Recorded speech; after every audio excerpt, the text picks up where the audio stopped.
So everybody who's in Katseye is between 5'6" and 5'7". They know who they want to be in the group. But there's nothing wrong with that. Stay tuned.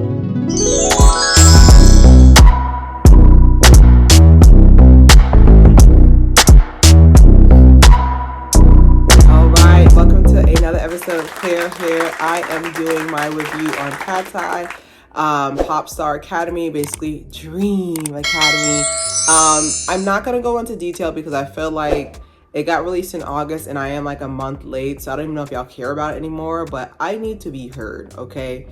So in this episode, before you get committed, basically in this episode, I'm going to be talking about like my opinions about certain things that went down, also the final selection, and then I did watch their new video debut and what is it called? Debut and touch. It's so cute. Like it's very catchy, but all right, I'm getting ahead of myself. Let's start off. First things first. They knew who they wanted in the group. All right. And like I said, the accountant in me understands why they needed to know who they wanted in the group, because this is not cheap. Like, I don't know about y'all, if y'all ever sat down, whenever you have some free time, please sit down and see how much money it costs to fund a K-pop group, and you'll see why they were selected. The reason why I know, because they gave it away, like when the CEO of Hybe label, when he was just like, Lexi, which we'll talk about her later on. Lexi was pretty much cute, adorable, perfect tone of voice and everything, but towards at one point she just got tired of the environment and she left, and it showed the CEO of Hybe being like, oh, I didn't expect her to leave, you know. And he said it not once, but twice. That tells me that you wanted her in the group. So, but you didn't know who you wanted. Okay, they knew. A lot of people in the comments, I noticed, you know, the height discrimination between, they could tell that at one point it was just the tall versus the short girls, pretty much. And I can see where they're coming from with that aspect, because I feel like, whether or not we want to admit it, even the Spice Girls, even though they had diversity in their looks, they were all about 5'5". Okay, like no one was like walking around like 5'10", my height. Like no one was walking around being that tall. So like I don't want people to misconstrue it for the fact that like there's height discrimination, but I feel like when you're watching a group, it has to be balanced, or you're gonna keep putting the shortest person in the middle to make it like visually, like I said, like fortunately, humans are visual creatures, so I feel like they said there's height discrimination, but I feel like they were just trying to balance the group. So my next point is the Lexi versus Denisha. So Denisha, just long story short, Denisha and a couple of the other girls, pretty much everybody got excited because they're teenagers. Okay, I don't know what they were expecting. But basically, while they were rehearsing like some of the original songs, like they created like new Instagrams so they can each they pretty much created new Instagram so they can each like, you know, post on each other's stuff and comment on each other's stuff. But for some reason, Denisha's profile was alleged. I don't know if they're still talking about it. Alleged with Denisha's profile. Hers was to people outside of the group, which, like I said, they didn't want them posting in general. But like I said, like you're expecting a lot from teenagers. I don't know what y'all wanted. I know like with how some of them conversed, it didn't make any sense because I did not sound that mature when I was their age. And then Lexi, so there was elimination. Like I said, like they didn't tell them that it was a survival show, which I'll go into that later on too. But basically Lexi left because the competition was just getting to the point where it was making her change, you know. And I just feel like I get where she's coming from, because like there are certain parts in your life where like are just like pretty much destiny defining, where you choose what type of person you want to be and be able to live with, and you choose like whether or not you want to go through with it. Because like sometimes, like I said, like is it really worth you gaining the world and losing yourself? Someone said that before, do not quote me on that, but there is like a good portion that I really support Lexi on, because like I said, like if you can't do it, it's gonna show in your eyes. Like if you really don't want to do it, it's gonna show in your eyes. So her leaving was like to me, Denisha and Lexi's leaving, like those were like the two biggest ones that like really shook me. Number 3, survival show. So basically, from a scientist perspective, they did good. So, but from a human ethics ethos perspective, I can see why there was a lot of pushback. So when they were first told about the show, they were told that this was going to be a, basically like, a selection. Like they choose a selection and then they are pretty much, I won't say pitted against each other, but like whoever is the best may win. They didn't say it was a survival show. Survival show is a whole different concept. The concept for a survival show is basically you're going to be attracting a certain amount of candidates who are just there to compete. They're not here to build bonds. They're just here to be who's going to be number one. So I feel like what ended up happening was that you ended up as a scientist, you ended up getting subjects that were pretty much here for love, but you really needed subjects that were pretty much here for war in order for. So what ends up happening is that you end up having these subjects that are here for love, and you put them in this survival show. It's not gonna do well for ethos, but it's gonna make good for great TV, because you pretty much have a group of innocents almost that they don't want to compete, like if it means losing their friend, compared to survival show. Like you come in as a survival show, I'm here to fight the next person. So I really feel like I see what they're trying to do for TV, but ethics wise, like I really feel like a lot of people watching the show emotionally, I don't know if they're gonna trust y'all ever again. So if they ever have a show like this in the future where it's basically like a survival show or whatever, like I don't know if people will trust to go onto the show, because you guys are not honest in the first place. All right. I have Manon versus Laura, and that's not because they had any beef. I don't think they ever had any beef. Laura is what, like, Laura, I feel like what got misconstrued is that people thought that Laura was what Manon was, when Manon was actually what people thought Laura was. Does that make any sense? So when Laura first came on the show, great vocalist, beautiful, oh my god, stunning. So is Manon. Like they ate down with the girls. The face cards are crazy. But when Laura came on the show, she was very much like, I rock to the beat of my own drum. Like she's coming in with this rocker chic. Like she just has her own style to her. You could tell like she is just, she's just her own person. I love seeing people like that, because I hate cookie cutter.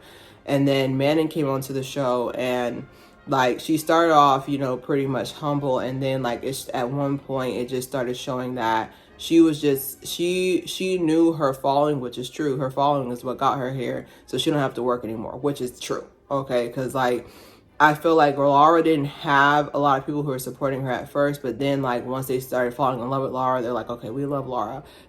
So I feel like Manon already had that. Manon already had like that following, like that pretty much cult like following to support her. So she knew she didn't have to work too, I wouldn't say work too hard, but she knew she didn't have to. There's like a level of entitlement that comes with that, and I feel like she got misconstrued that way. But I did find that interesting that like Laura and Manon were like reversed. Like people thought Laura was coming in with an ego, but it wasn't. She just didn't know how to blend yet. Manon definitely came in with that ego of like, okay, I'm here. I was like, I'm here to pretty much shut down the show, but that was mostly Manon. Okay, and then like the skill set as well, they felt like Manon was kind of given extension and more understanding compared to other girls that they expected them to get it.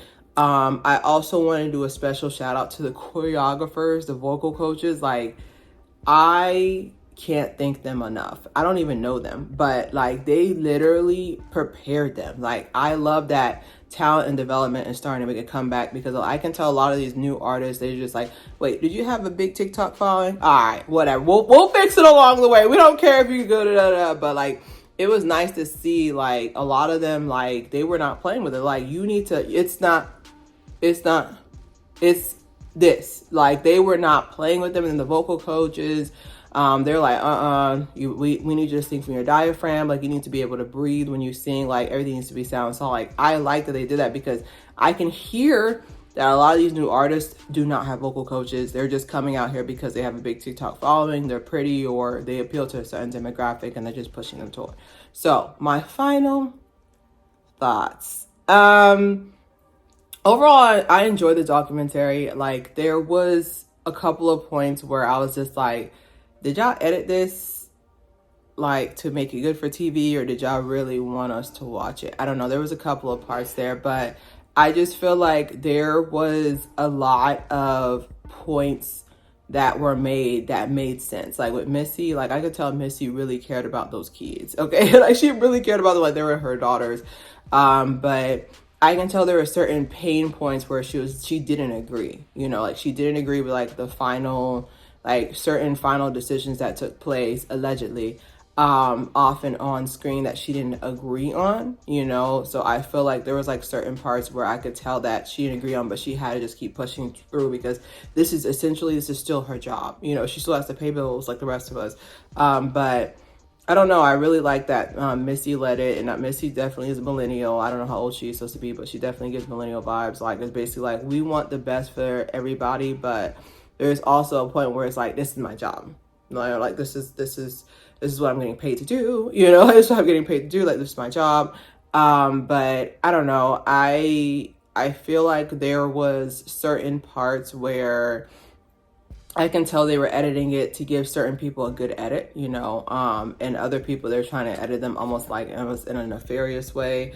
I have on here my thoughts too. There are 2 songs that they released, Debut and Touch. Debut gives me America. Like, even how it was filmed, like if they would have sat there and said this was like a new Skechers commercial, like I would believe them. Like Debut definitely gave like Skechers commercial, definitely gave Skechers commercial, definitely gave just new, like it just gave 90s Skechers commercial for me. I don't know, the sound is nothing that I would listen to and be like, oh my god, turn that up. But Touch, on the other hand, Touch, I actually like the sound of Touch.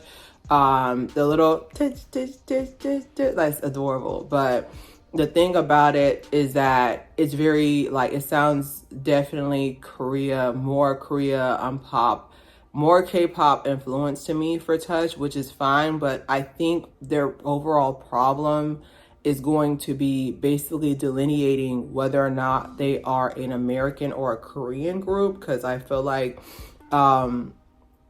it's confusing to me. And I've been listening to K-pop since 2009. I have 15 years of experience. If you guys want to hire me, let me know. As an expert, I know what's going to make money and what's not. I was not surprised at all that Touch made money but Debut didn't, because Touch is a Korean-based song. Like it gives Korea to me. Like it definitely, I can see Twice making this song. I can see aespa making this song. Like it definitely reads as Korean. But the only thing about it is just like, who are we going to promote this to then? Because like if we promote it to the Americans, most Americans don't understand K-pop, they don't get it. But then if we promote it to Koreans, it's completely in English, you know, which is, there's nothing wrong with it, but it is very, very confusing. But overall, aesthetic wise, I like the final lineup, the final 6 girls. I wish they would have just been more honest about what they were looking for, because I feel like with members like Amber and Ezrella, like they gave me like maybe cat's eyes, kitten's eye or something. Like they gave very much like they could have been a junior group. Like they've been a junior group that they could have just premiered as that. And I think people would have definitely appreciated it, because like they just gave very much junior. Like I feel like they, like, even though they're around the same age range, like everybody in Katseye looks the same age. Like everybody looks the same age, everybody's the same height. There's a lot of cohesiveness between their age range, and a lot of cohesiveness between their age range and just like the overall look. And that's why, another reason why I feel like, even though they said the fans voted, I feel like the execs did their thing, which I get it. Like $6 million, I'm gonna be picking. I will be picking, okay? But my final thoughts is that the future of Katseye, I think they have a lot of potential. Manon has excelled so far, and that's a tough feat, because when you're not personally or professionally trained, you're pretty much catching up to 20 years of experience with these other girls. Like Like you're way behind. So for her to come in like that, I really appreciate that. But I do notice that there hasn't been a lot of buzz about it, which is scary because it's just like these girls have put in work. Some of them were training for like 2 years according to the documentary, and I feel like that's scary to know you worked that hard for it to not be like pushing as quick. And I know people are like, don't compare apples to oranges, but I'm just saying like the success that Baby Monster is having compared to them, not trying to compare them, but I'm just saying like that's a Korean based group, but like with Baby Monster from YG, like that's the buzz I was expecting. And so when I sit there and I see the views, it's like 20 million views is, to me, that would be life changing. But 20 million views when you're on Hybe, who has 78 million views on YouTube, you're telling me that pretty much the only people who watched, only like a quarter of the people watched it, is crazy. Like usually for a Hybe video, minimum $100 million views. Like their other Seraphim, like the other groups, like 100, 200, 300. Like I'm just saying, like you have the biggest platform in the world and you can't accrue views. Like there's definitely there's a disconnect there. But I'm rooting for them. Katseye, I'm rooting for them. I wish they were a little bit more honest, because now if they ever try like a combination like this ever again, I don't really know how it's supposed to be. I don't really know how it would have worked out otherwise. So don't forget to subscribe, share.